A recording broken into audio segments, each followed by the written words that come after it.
చెప్పండి, మీరు చెప్పండి, మీ పేరు చెప్పండి. అసలు ఏంది సమస్య, ఎందుకు ఉత్పన్నం అవుతుంది? ఎందుకంటే ఎన్నో ఆశలతోటి బీఆర్ఎస్ ప్రభుత్వం మాకు తీర్చలేదు, కానీ ఈ ప్రభుత్వం అయినా మాకు మా కళలు నెరవేరుస్తుంది అనుకున్న నేపథ్యంలో సో ఇప్పుడు ఇంత తొందరగా రోడ్లపైకి రావాల్సినంత అవసరం ఏమొచ్చింది? ఎందుకు ఇంత వ్యతిరేకత మూట కట్టుకుంటుంది గవర్నమెంట్ అనుకుంటున్నారు? ఈ కాంగ్రెస్ వాగ్దానాలు ఎట్టుంటాయంటే కాగితపు మంట, తాటాకుల మంట లాంటిది ఈ కాంగ్రెస్ వాగ్దానాలు.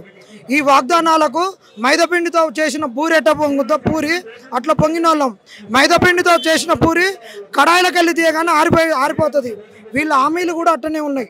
వీళ్ళు అధికారంలో రావడానికి కనీసం వీళ్ళ కాడ ఎవరి కాడ డేటా లేకున్నా ఆ రోజు కాంగ్రెస్లో ఎమ్మెల్యే సీట్లు వచ్చినటువంటి వాళ్ళు ఈరోజు ఒకడు ఉదయం వచ్చి ఒక స్టేట్మెంట్ ఇస్తే ఈ సమాజానికి, అది సమాజానికి కావచ్చు, నిరుద్యోగులకు కావచ్చు, నేనేడ దూరంగా ఉంటున్నాను సిగం వచ్చినోడు వచ్చినట్టు వచ్చి ఇష్టం వచ్చిన వెంటనే అటు మీకు పబ్లిక్ సమావేశాల్లో కావచ్చు, ఆయన మీడియాకి ఇస్తున్న ఇంటర్వ్యూలో కావచ్చు, ప్రెస్ మీట్లో కావచ్చు, మీరు వచ్చినాక ఏం చేసిరని అడిగిన ప్రశ్నకి మేము 32,000 పైచీలకు ఉద్యోగాలు ఇచ్చినామని చెప్తున్నారు కదా, ఇంకేమైంది? నిరుద్యోగులకు సాటిస్ఫాక్షన్గా లేదా? వాళ్ళు ఇచ్చిన ఉద్యోగాలు ఎవరికో పుట్టిన పిల్లకు బారసాల చేసుకొని పక్కింటి వాళ్ళని పక్కూరు వాళ్ళని అందరం తీసుకొచ్చి దావత్ చేసినట్టున్నది ఆయన ఇచ్చిన నోటిఫికేషన్. మరి 30,000 ఉద్యోగాలకు నింపితే మరి ఇంకా మిగిలిన 1,70,000 ఉద్యోగాలకు నోటిఫికేషన్లు ఆయన ఒక జర్నలిస్ట్ మీద ఒక 2 కాళ్ళు లేపుకొని ఏంది కళ్ళు తాగిన కోతి మొత్తుకున్నాడు. మరి ఆయన ఇచ్చిన క్యాలెండర్ కాంగ్రెస్ క్యాలెండర్ అర్థం కాలేదు, జాబ్ క్యాలెండర్ అర్థం కాలేదు. ఆయన ఇచ్చిన క్యాలెండర్ కాంగ్రెస్ వాళ్ళకి ఇచ్చిన మరి అనుకున్నట్టుగా నేను సంవత్సరం మీకు 2 లక్షల ఉద్యోగాలు అన్నారు కదా, పోనీ ఆ నమ్మకం ఉందా? ఎనుకో ముందో చేస్తారన్న నమ్మకం ఉందా? అసలు 2 లక్షల ఉద్యోగాలు సాధ్యం కాదని మాకు కూడా తెలుసు, మాకు క్లారిటీగా తెలుసు. ఎందుకు నమ్మినామంటే అది కూడా మాకు ఒక స్పష్టత ఉంది. ఎగ్జిస్టింగ్ నోటిఫికేషన్లో నువ్వు ఏదైతే 2 లక్షల వేకెన్సీస్ ఉన్నావో ఆ 2 లక్షలకి వెళ్ళి మేజర్ షేర్ తీసి ఇక్కడ ఉన్నటువంటి గ్రూప్ 2కు, గ్రూప్ 3కి, గ్రూప్ 4లకు నెక్స్ట్ పోతే ఇంకా వచ్చేటటువంటి డిఎస్సి పోస్టులకైనా, మెగా డిఎస్సికైనా, ఇంకా టెక్నికల్ పోస్టులు ఉన్నటువంటి ఏఈలు, ఏడబ్ల్యూలు, food inspectors, veterinary inspectors, horticulture officers, ఇలాంటి చాలా టెక్నికల్ పోస్టులు ఎందుకు ఇవ్వాలన్నా ఒక నెగ్లిజెన్సీ అనుకోవచ్చా, లేదంటే దీని మీద అవగాహన లేకనా? కారణం ఏంటి? అసలు వీళ్ళ ఫస్ట్ అవగాహన లేదు, డేటా లేదు. 5 నెలల సంది ఉంటే నేను బక్క జడ్సన్ అన్నతోటి కలిసి, తెలంగాణ విఠల్ అన్నతో కలిసి, పృథ్వీ అన్నతో కలిసి వేకెన్సీస్ మొత్తం తీసినాం.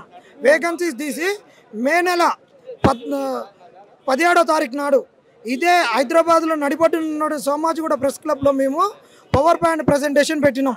2,67,316 వేకెన్సీస్ ఉన్నాయి. గ్రూప్ 2లో 1,737 పోస్టులు ఉన్నాయి. వీళ్ళు ఇచ్చి గతంలో ఇచ్చినటువంటి సరేనండి, ఒకవేళ ఇప్పుడు ఎలక్షన్స్ ఏవి లేవు, మహా అంటే లోకల్ బాడీ మినహాయిస్తే ఇంకో 4.5 సంవత్సరాల పైగా మీకు మెయిన్ ఎలక్షన్స్ ఏవి లేవు, ఏం చేసినా ఇట్లానే ఒర్లుకొని పోతారు, ఇట్లానే వస్తారు పోతారు, టెంట్లు వేసుకుంటారు అనుకుంటారు. అంతకు మించి ఉపయోగం ఏముంటుంది అనుకుంటారు? లేకపోతే భవిష్యత్తులో వాళ్ళు కనుక రెస్పాండ్ అవ్వకపోతే మీ కార్యాచరణ ఏ విధంగా ఉండబోతుంది? ఒక ఆయన అట్ట అనుకోని ఎక్కడికి పోయిండు కదా, 5 సంవత్సరాలు అది కరెక్టే, కానీ 5 years కదా, అప్పటిదాకా ఏం చేస్తారు? 5 ఏళ్ళనే ఆయన అనుకుంటున్నాడు. ఈ మధ్యలో ఏ ఉపద్రవం వస్తుందో ఎప్పుడు పోతుందో లేదు. ఇప్పుడున్న ఇంకొక గంట ఉంటామని తెలుసా? ఆయన 5 ఏళ్ళు పర్మనెంటా? అది కాంగ్రెస్, అది ఫెవికాల్తో పెట్టుకొని కూర్చున్నా కానీ కుర్చీ అది రేవంత్ రెడ్డి 5 ఏళ్ళు ఉండడానా? వాళ్ళే చెప్పుకున్నారుగా, మేము చెప్పట్లే, కాంగ్రెస్ వాళ్ళే చెప్తున్నారుగా, మేము చెప్తున్నాం. అది వాళ్ళు చెప్పింది వాళ్ళ గొప్ప చెప్తున్నాం. స్కూల్లో టీచరు పలక మీద దిద్దిస్తాడు, మళ్ళీ వచ్చినాక అర్ధగంట ఆయనకి ఇది ఒప్ప చెప్పంటారు. వాళ్ళు చెప్పిన ఇన్ని రోజులు వాళ్ళకి గొప్ప చెప్తున్నాం. Thank you so much. చెప్పండి మీరు కూడా, ఏంటి రండి మాట్లాడండి. ఏంది ఒక 6 నెలలకి ఏంది రణరంగం ఏంది? చెప్పండి. నా పేరు కృష్ణ, నేను ఇవాళ వరంగల్ నుంచి వచ్చాను. ఇక్కడ నేను హైదరాబాద్లో ఉండడం కాదు, నేను ఈ సభను విజయవంతం చేయడానికి నేను వరంగల్ నుంచి వచ్చాను. యాక్చువల్గా ఇవాళ మార్నింగ్ న్యూస్ చదివింది ఏంటంటే నేషనల్ టెస్టింగ్ ఏజెన్సీ అని ఒకటి ఢిల్లీలో రీసెంట్గా ఎన్డీఏ గవర్నమెంట్ వాళ్ళు స్టార్ట్ చేసిండ్రు. వాళ్ళు కూడా ఏదో ఎగ్జామ్ పెట్టిండ్రు, యూజీసీ నెట్ అనే ఎగ్జామ్. దాంట్లో అంటే జీవితాలు కోల్పోయిన విద్యార్థులు కూడా మేము సంఘీభావం తెలియజేస్తున్నాం. ఇప్పుడు ఇక్కడ రీసెంట్గా మన రేవంత్ రెడ్డి గారు ఏం చెప్పిల్లంటే మోడీ మన బడే బాయ్ చోటే బాయ్ అని మాట్లాడిండు. అక్కడ బడే బాయ్ నేషనల్ టెస్టింగ్ ఏజెన్సీ అని పెట్టిండు. నేషనల్ టెస్టింగ్ ఏజెన్సీ కాదు, అది నేషనల్ ట్యాంపరింగ్ ఏజెన్సీ. ఇక్కడ మన చోటే బాయ్ ఏం చేస్తున్నాడంటే ఎలక్షన్స్ ముందు మేము 2,000 ఉద్యోగాలు ఇస్తాం, 3,000 ఉద్యోగాలు ఇస్తాం, గ్రూప్ 2, గ్రూప్ 3 అని, లేకుంటే గ్రూప్ 1ని మళ్ళీ ఇంకా దాన్ని ఇంకా పోస్టులు యాడ్ చేసి ఇస్తామని చెప్పారు. సరే, ఇవాళ కొన్ని పోస్టులు యాడ్ చేశారు, కానీ ఇవాళ ఈ పిల్లలందరూ రోడ్ల మీదకి రావడానికి కారణం ఏంది? తెలంగాణ ఉద్యమం 2014లోనే అంతమైంది, కానీ మా నిరుద్యోగుల ఉద్యమం ఈ 2024 వరకు కూడా కొనసాగుతుంది. దీనికి ఎవరు కారణం? పోయిన గవర్నమెంట్ నిందించారు. సరే, పోయిన గవర్నమెంట్ నిందించారని మేము ఇప్పుడు మీకు ఓట్లేసి గెలిపించినాం. ఇంటింటికి గడప గడప తిరిగి బస్సులు వేసుకొని పోయి గెలిపించినాం. మీరు ఇవాళ చేసిందండి. అంటే పోయిన ప్రభుత్వం కంటే మీరు గొప్పగా ఏం చేయట్లేదు. పోయిన ప్రభుత్వం ఏం చేసిందో మొన్న జూన్ 2 నాడు మీరు మాట్లాడిన మాటలు ఏంటిది? ఇప్పటి వరకు మేము 30,000 ఉద్యోగాలు ఇచ్చినామంటున్నారు. అసలు మీరు వచ్చింది 6 నెలలు, ఒక్క నోటిఫికేషన్ కూడా ఇవ్వలేదు. 30,000 ఉద్యోగాలు ఎట్లా ఇచ్చారు? మీరు 30,000 ఉద్యోగాలలో ఇచ్చిన ఎవరినో ఒకరిని తీసుకొచ్చి ఇది కాంగ్రెస్ గవర్నమెంట్ ఇచ్చిన ఉద్యోగం అని చెప్తే, ఇవాళ నిన్న తెలంగాణ పబ్లిక్ సర్వీస్ కమిషన్ క్యాండిడేట్షిప్కి నేను ఎగ్జామ్స్ కూడా అపీర్ అవ్వను ఇంకా ఫ్యూచర్లో. ఇది మీకు ఓపెన్ ఛాలెంజ్ చేస్తున్నాను. కానీ ఇంత అబద్ధాలు చెప్పుకుంటున్నారు కదా, అంత బాహాటంగా ఏమాత్రం నిస్సిగ్గుగా మేము ఇచ్చినామనేసి, అంటే మేము ఎప్పుడు వచ్చినామో, అసలు నోటిఫికేషన్ ఎప్పుడు ఇచ్చినామో, మేము పరీక్ష ఎప్పుడు పెట్టినా వాళ్ళకి తెలుసు. అయినప్పటికీ కూడా మభ్యపెట్టే ప్రయత్నం జరుగుతుంటే ఏమనుకోవాలి తెలంగాణ ప్రజానీకం కావచ్చు, ముఖ్యంగా నిరుద్యోగులు కావచ్చు. సరే మేడం, ఆ మధ్యలో ఒక పెద్ద ఆయన చెప్పిండు ఎలక్షన్స్ టైంలో కాంగ్రెస్కి ఓటేస్తే కాట కలిసినట్టే అని. అది మేము నమ్మకుండా చేసినాం. వాళ్ళు 5 ఏళ్ళు చూపించి 6వ గ్యారంటీని ఇచ్చి చేతికి ఉండేదే 5 ఏళ్ళు, వాడు చెప్పిన గ్యారంటీలు 6. అదే అబద్ధం అని పెద్ద మోసం అని తెలుస్తుంది కదా. దీన్ని నమ్మి మేము ఓట్లు వేసినందుకు ఇవాళ మా చెప్తూ మేము కొట్టుకునే పరిస్థితికి ఇవాళ పిల్లలందరూ స్టడీ హాల్లో లేకుంటే లైబ్రరీలో ఉండాల్సిన వాళ్ళు ఇవాళ ధర్నా చెవు దగ్గర ధర్నాలు చేస్తున్నారు. దీనికి కారణం ఎవరు? మీ యొక్క కుళ్ళిన రాజకీయాల కోసం మా జీవితాలను రోడ్ల మీద మీరు పనంగా పెట్టి మీరు అక్కడ సెక్రటేరియట్లో లేక ఇంకెక్కడో కూర్చొని రాజకీయాలు చేస్తున్నారు.